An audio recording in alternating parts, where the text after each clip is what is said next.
feel like it's not shouldn't be a word. Outro. Well, I think I'll have one.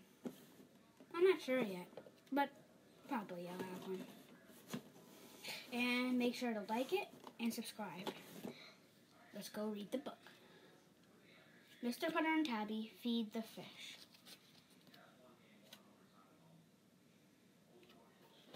Oh yeah, sorry. By Cynthia Rylant and Arthur Howard.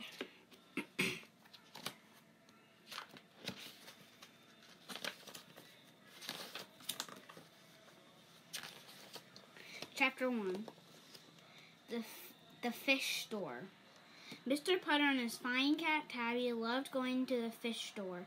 Mr. Putter loved it because he had owned he had owned a goldfish as a boy. I don't know why that's so hard for me to say. It's not actually that hard to say. He had always liked goldfish. Tabby loved it because it made her whiskers tingle and her tail twitch. Tabby was old, but she still loved excitement. And fish were exciting. One day when Mr. Putter and Tabby were watching the fish in the fish store, when Mr. Putter said, "Let's bring some home." It had been many years since Mr. Putter had owned a fish.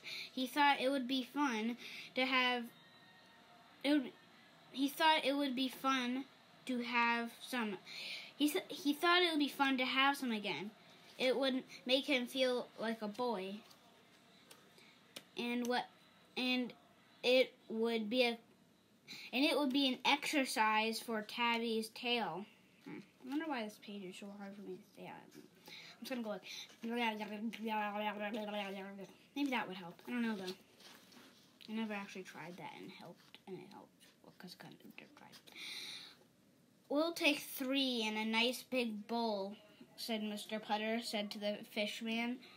Mr. Putter and Tabby drove their fish home. Tabby nearly twitched herself right out of the car. She wasn't sure she could handle this much excitement. Chapter 2. Back. Back at home, Mr. Putter got the fishbowl ready. He dropped the 3 fish in. Plop, plop, plop. He gave them some food. The fish seemed very happy. They swam, and they ate and ate. Mr. Putter watched, and Tabby batted. Bat, bat, bat. "Don't bat the fish, Tabby," said Mr. Putter. But Tabby couldn't help it. She got all twitchy. Bat went her paw on the glass. "No batting," said Mr. Putter. Bat, bat, bat. Finally, Mr. Putter said, "Come on, Tabby, let's go to bed. We'll watch the fish tomorrow." Tabby wanted to go to bed. She needed to go to bed. She was tired from all that batting, but she couldn't move. "Bedtime, Tabby," said Mr. Putter. Bat, bat, bat. Mr. Putter looked at Tabby. Mr. Putter looked at the fish. He said. Then he went to go get a pillowcase and he put it over the fishbowl. "Now we can go to bed," he asked Tabby. "Now can we go to bed?" he asked Tabby. Tabby purred and followed him to bed. Chapter 3. Bat, bat, bat. The next morning when Mr. Putter woke up, Tabby wasn't there. "Tabby," he called. He listened. He thought he could hear something. It sounded very faint. It sounded very far away.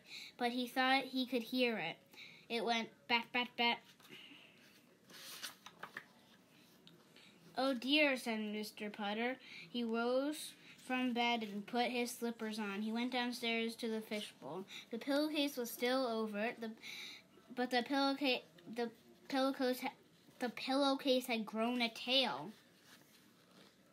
Mr. Putter lifted off the pillowcase. There was Tabby. Her eyes were wide. Her fur was pointy. Her tail was terribly twitchy. "Tabby, dear," said Mr. Putter, "I think you have a fish problem."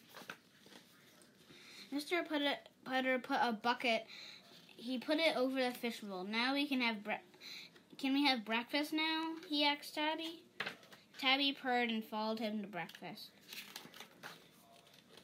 They watched the birds instead of the fish while they ate. Tabby didn't have a bird problem. Mr. Putter was glad. He wasn't sure he could get all those birds under a bucket.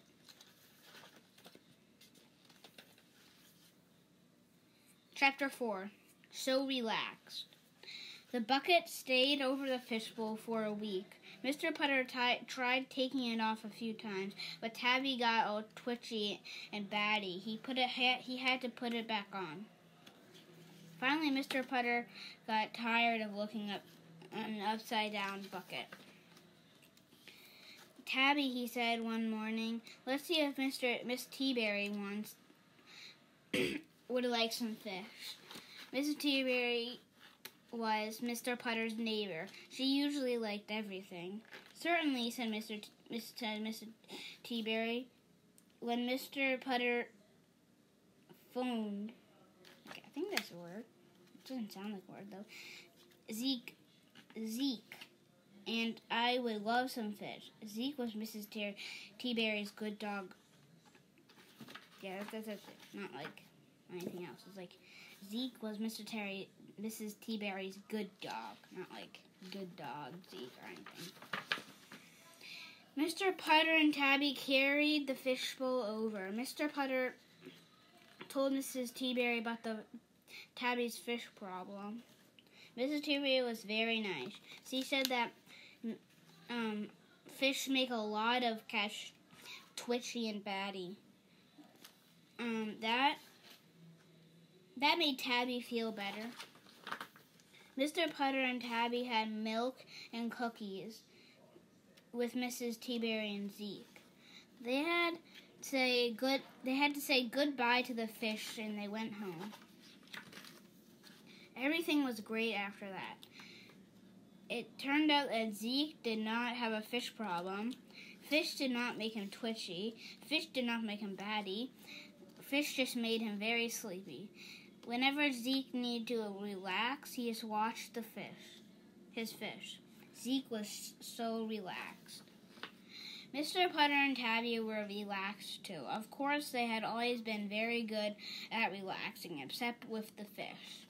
They just curled themselves into Mr. Putter's warm chow and slept, without a single twitch. The end. Alright, that was the end of the book. Sorry if I didn't show the pictures. Just write in the comments if you want me to show the pictures next time. Make sure to subscribe and like it. Bye.